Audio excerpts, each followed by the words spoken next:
आज हम लोग बिहार बोर्ड के वर्ग दसम के भूगोल के पाठ 5 खनिज संसाधन चैप्टर को देखेंगे।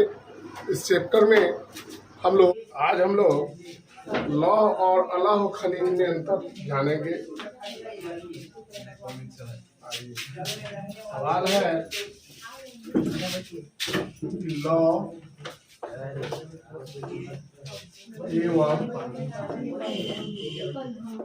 अलौह खनिज में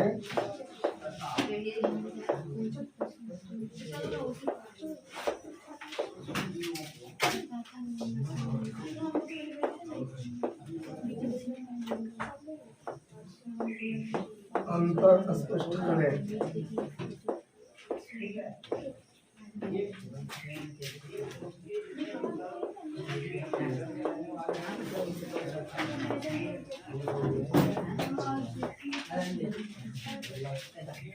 इसका उत्तर हम लोग लिखेंगे लौह एवं अलौह खनिज में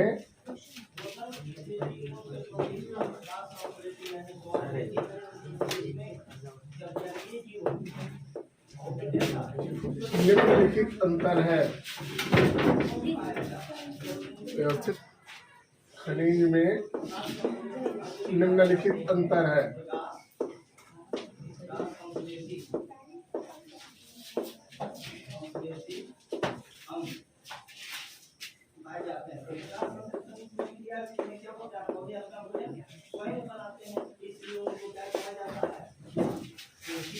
तरफ लौह खनिज को लिखेंगे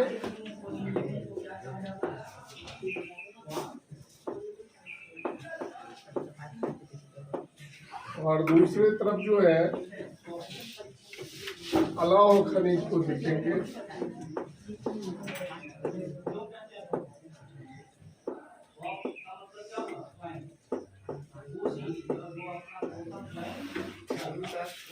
ऐसे खनिज जिनमें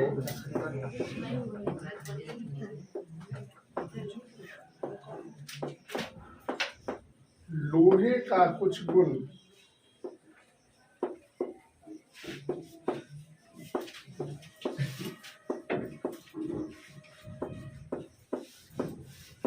पाया जाता है,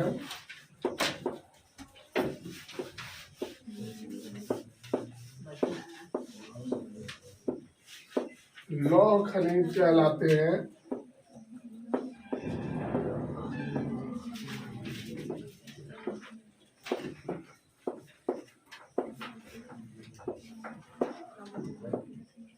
जिनको बात करना है बाहर जा सकते हैं,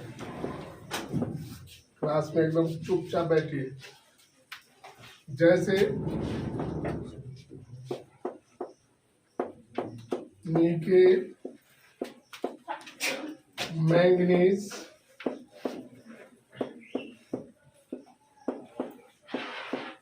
कोबाल्ट,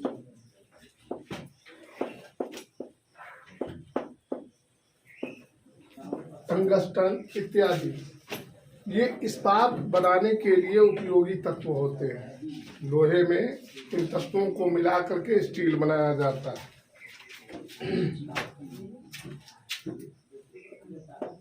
ये खनिज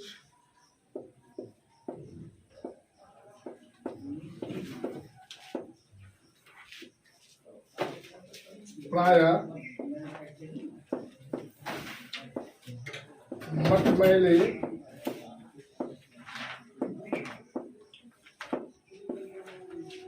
रंग के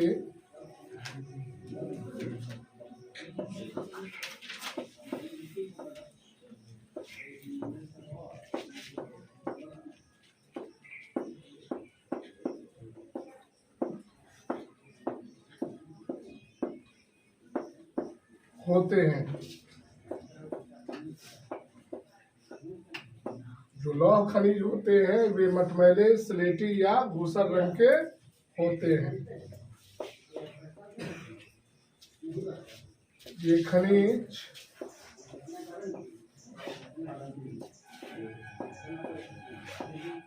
रवादार चट्टानों में पाए जाते हैं।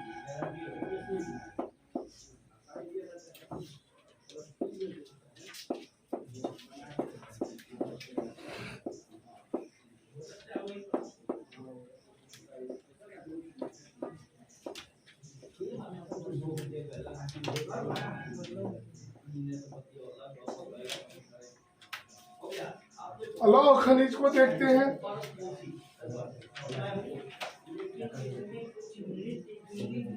जबकि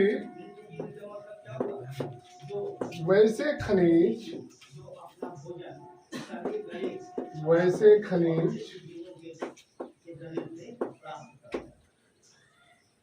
जिनका उपयोग इस्पात बनाने में नहीं किया जाता है उसको अलौह खनिज कहते हैं, या वैसे खनिज जिनमें लोहे का गुण नहीं पाया जाता है उसको अलौह खनिज कहते हैं। वैसे खनिज जिनमें लोहे का गुण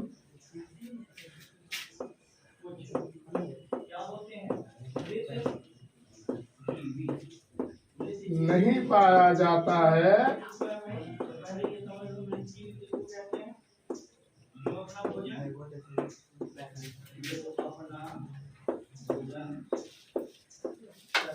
अलौह खनिज कहलाते हैं।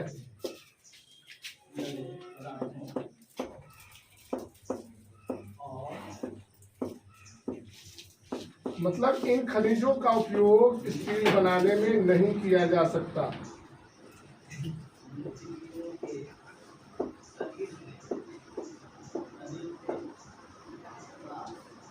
जैसे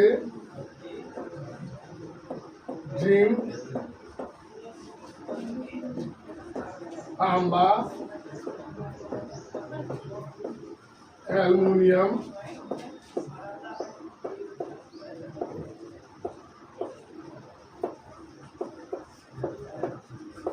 इत्यादि ये अलौह खनिज हैं। 2 नंबर,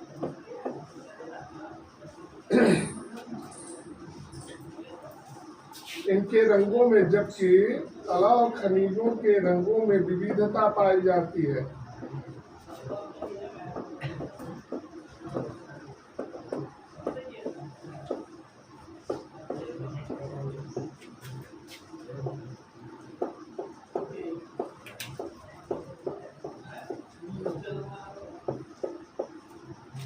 विविधता पाई जाती है।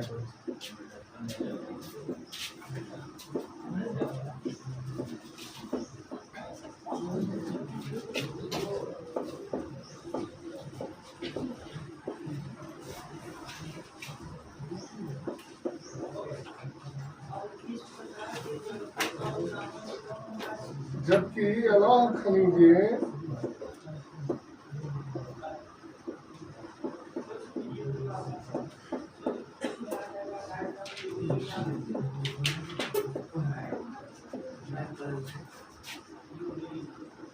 विभिन्न प्रकार के चट्टानों में पाए जाते हैं।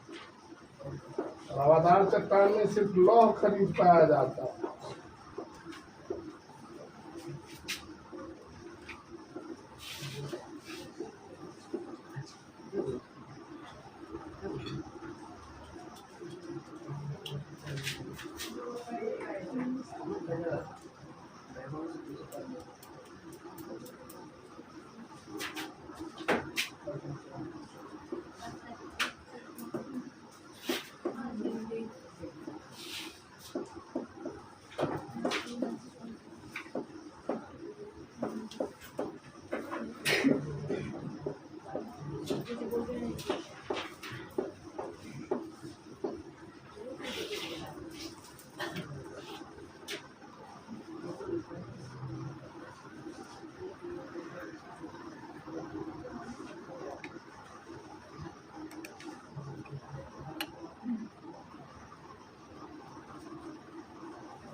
भारत के खनिज भंडार एवं खनन का ऐतिहासिक विवरण।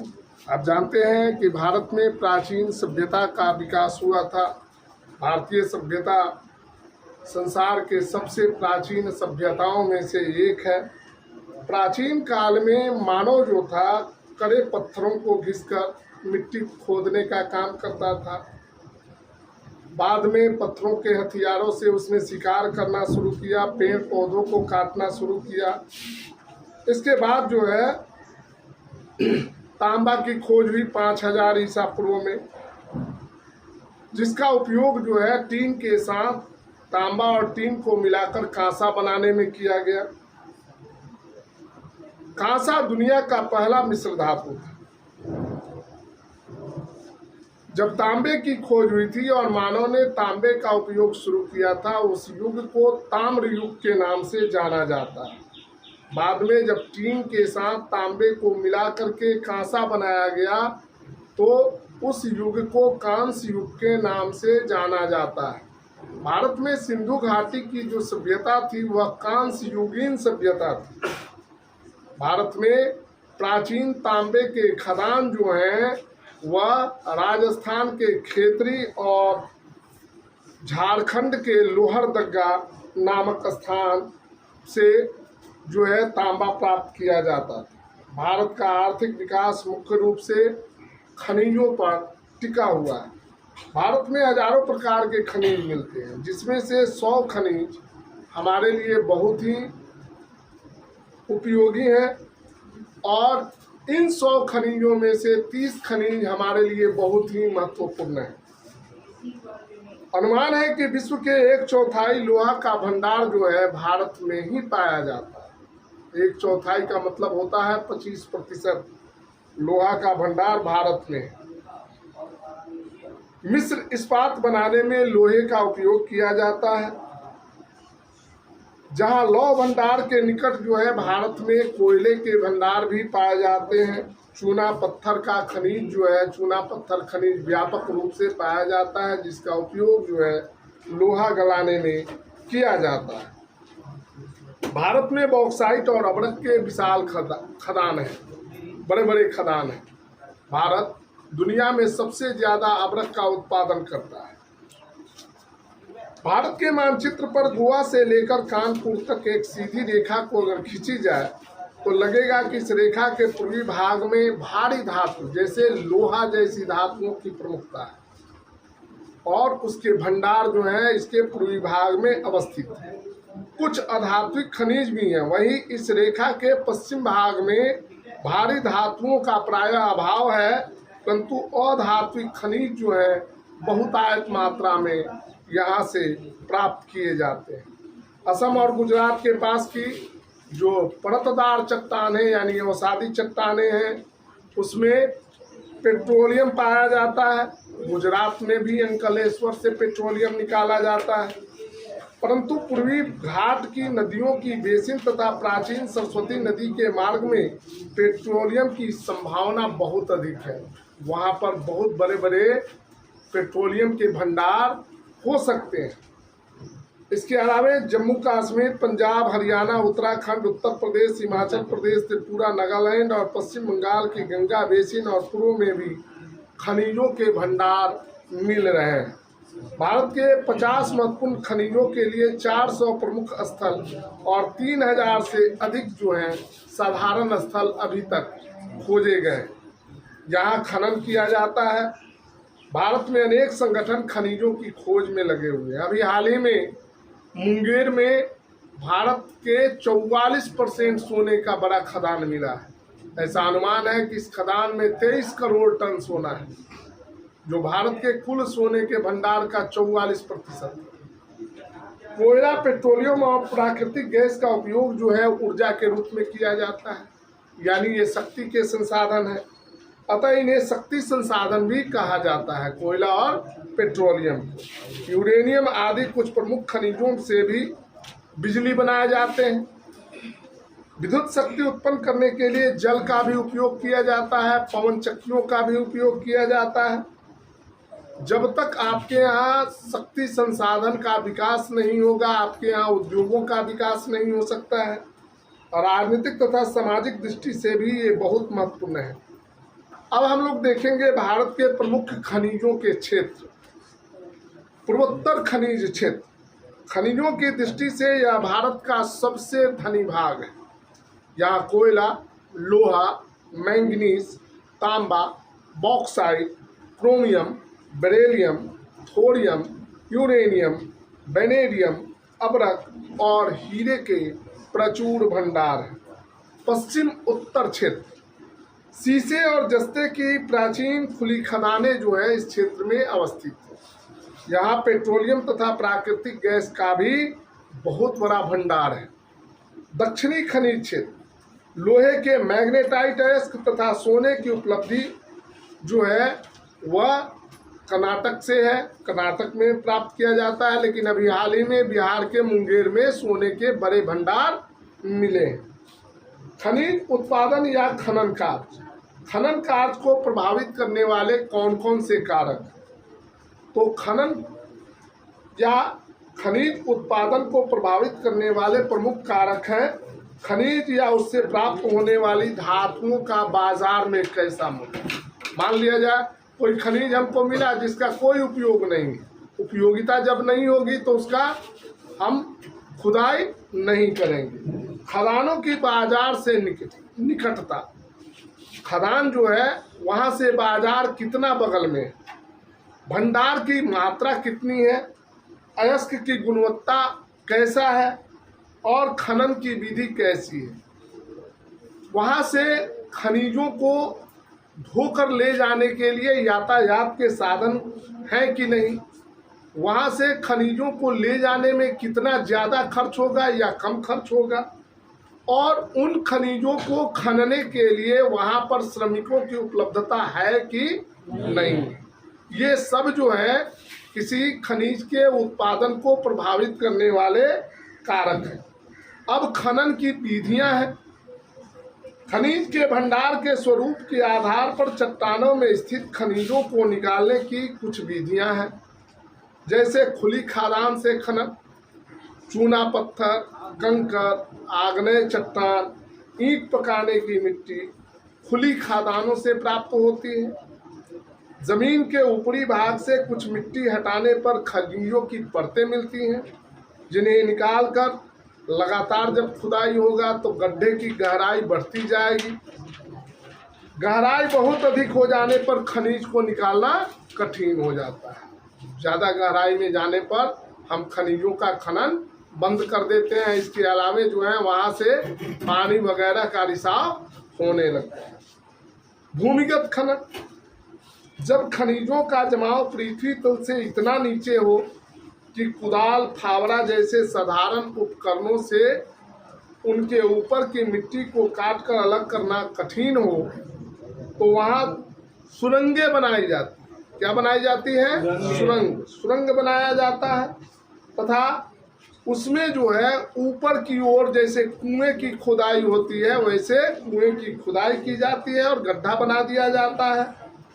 उसके ऊपर जो है एस्बेस्टस की छत लगा दी जाती है अथवा झोपड़ी बना दी जाती है, जिससे बाहर का पानी या वर्षा का पानी जो है खदान के सुरंग में प्रविष्ट ना हो। सुरंगें जो है दूर दूर तक पहुंचाई जाती हैं। जमीन के भीतर ही भीतर ये सुरंगें दूर दूर तक चली जाती हैं। इनके ऊपर की छत को गिरने से बचाने के लिए जो है आवश्यक प्रबंध किए जाते हैं और खदान से निकलने वाली विषैली गैसों को निकालने के लिए जो है वहाँ पर विशेष उपकरण लगाए जाते हैं ताकि विषैली गैस का हमें सूचना मिले, ताकि जान माल की क्षति ना हो। भूमिगत खनन की कुछ कठिनाइयाँ बहुत अधिक होती हैं। कई खदानों में धूल उड़ने पर सांस लेने में कठिनाई होती है। एक गहराई, वहाँ हवा की उपलब्धता कम होती है, अब उसी में धूल उड़ रहा है तो हम सांस लेने में हमें कठिनाई होने लगती है, जिसके कारण जो है सिलिकोसिस नामक दम घोटू बीमारी होने की संभावना बढ़ जाती है। सुरंगों की दीवारों को लगातार भिगो देने पर धूल जो है कम उड़ती है। कुछ खदानों में सुरंगों की दीवारों से मीथेन जैसी विषैली गैसें निकलती हैं, जिनमें आग लगने की संभावना बढ़ जाती है। इनको सूंघने से मनुष्य की मृत्यु हो सकती है, और अगर कोई चिंगारी निकल जाए तो उसमें भयानक आग पकड़ लेती है, जिसमें मजदूर जलकर मर सकते हैं। इसलिए हम्फ्री डेवी के द्वारा एक सेफ्टी लैंप का आविष्कार किया गया। खदान में आग दुर्घटनाओं को से बचाने के लिए, श्रमिकों को बचाने के लिए जो है हम्फ्री डेवी नामक वैज्ञानिक के द्वारा सेफ्टी लैंप का आविष्कार किया गया। यूरेनियम की खदानों में रेडॉन नामक गैस निकलती है, जो बहुत ही जहरीली होती है। पारा का सीसा के साथ निरंतर संपर्क भी हानिकारक। नमक, पोटास, गंधक इत्यादि प्राप्त करने के लिए समुद्र की पेंदी के भीतर एक पाइप लगा दी जाती है, और दूसरे संकेंद्री पाइप से अत्यधिक दबाव पर उच्च तापमान का जलवाष्प भेजने पर इससे खनिज जो है घुल जाते हैं और वे जमीन के ऊपर लाए जाते हैं। ठीक है, लंबे नलों से इन्हें स्थलीय भाग में पहुंचाकर उससे जो आवश्यक पदार्थ हैं वे निकाले जाते हैं। जलोढ़ खनन। स्थानिक या प्लेसर भंडारों में मिट्टी की कई परतों के बीच खनिजों की भी परतें पाई जाती हैं। वस्तुतः एक मौसम में पानी में बहकर आए खनिज जमा हो जाते हैं, फिर उस पर मिट्टी की परत चढ़ जाती है, फिर खनिज बहकर आते हैं, चढ़ जाते हैं, फिर उसके ऊपर मिट्टी की परत। तो उसको क्या किया जाता है कि उस रेत या मिट्टी को हटा करके उस खनिज को निकाल लिया जाता है, फिर उस परत को, उसके बाद वाली मिट्टी के जो परत है उसको हटा करके उससे खनिज को निकाला जाता है। इस प्रकार जो है हम क्रोमियम, सोना, टीन, प्लैटिनम जैसी धातुओं का उत्पादन करते हैं, उसको निष्कासन करते हैं। कभी कभी पानी या कीचड़ के ऊपर से तैरते हुए एस को भी निकालना पड़ता है। खनन की इस प्रक्रिया से निकट बहने वाली नदियों का पानी जो है दूषित हो जाता है, क्योंकि इस जल के उपयोग के बाद उसे पुनः उसी नदी में बहा दिया जाता है। जब उसी में कचरा बहा दीजिएगा उसी नदी में, तो पानी क्या हो जाएगा? बहुत दूषित हो जाएगा, गंदला हो जाएगा, पीने लायक नहीं रह जाएगा, जल में रहने वाले जीवों के रहने लायक नहीं रह जाएगा। खनिजों का आर्थिक महत्व और खनन कार्य का प्रभाव।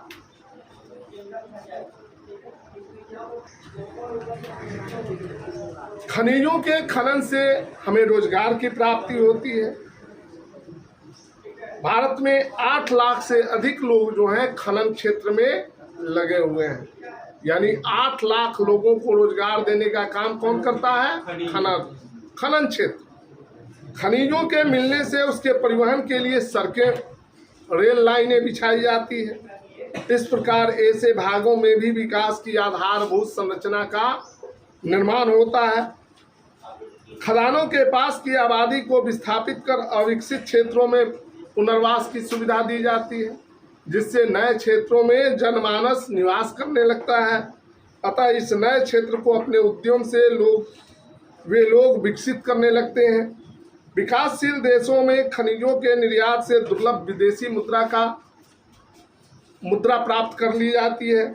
देश का धातु उद्योग प्रगति करने लगता है। कई छोटी औद्योगिक इकाइयों का भी विकास होने लगता है।